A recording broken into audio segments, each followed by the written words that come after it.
13 நாட்களில் கடத்தில் குரு பெயர்ச்சி 2025 தீபாவளிக்கு முன் 3 ராசிகளின் வாழ்க்கையில் திருப்பம். ஜோதிடத்தில் அனைத்து கிரகங்களும் ராசிகளும் முக்கியமானதாக கருதப்படுகின்றன. ஒரு கிரகம் தனது ராசியை மாற்றும் போதெல்லாம் அது ஒரு நபரின் அன்றாட வாழ்க்கையை பாதிக்கிறது. சில கிரகங்கள் மெதுவாக நகரும், அதே வேளையில் மற்றவை மிக விரைவாக நகரும். குரு வருடத்திற்கு ஒரு முறை தனது ராசியை மாற்றுகிறது.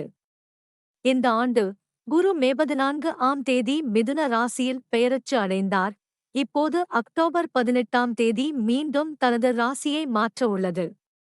அக்டோபர் 18ஆம் தேதி குரு கடக ராசிக்குச் செல்கிறார். டிசம்பர் 5ஆம் தேதி குரு மிதுன ராசிக்கு திரும்புகிறார்.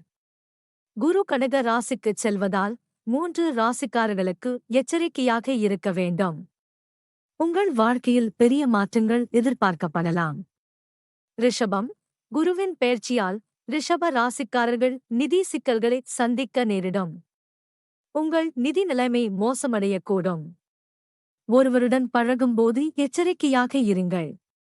சிம்மம், குரு கடக ராசியில் பெயர்ச்சி அடைவதால் சிம்ம ராசிக்காரர்கள் தங்கள் சோம்பேறித்தனத்தை விட்டுவிட்டு கடினமாக உழைக்க வேண்டும். வேலையில் எச்சரிக்கையாக இருக்க வேண்டும்.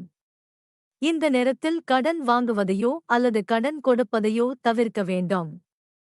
உங்கள் நிதி நிலைமையில் சிறப்பு கவனம் செலுத்துங்கள். விஷ்ணுவை வழிபடுங்கள். கும்பம், குருவின் பெயர்ச்சியால் கும்ப ராசிக்காரர்கள் மன அழுத்தத்தை சந்திக்க நேரிடும். வேலையில் எச்சரிக்கையாக இருக்க வேண்டும். யாரையும் நம்புவதைத் தவிர்க்கவும். நிதி விஷயங்களில் எச்சரிக்கையாக இருக்கும். மஞ்சள் நிற ஆடைகளை தானம் செய்யுங்கள்.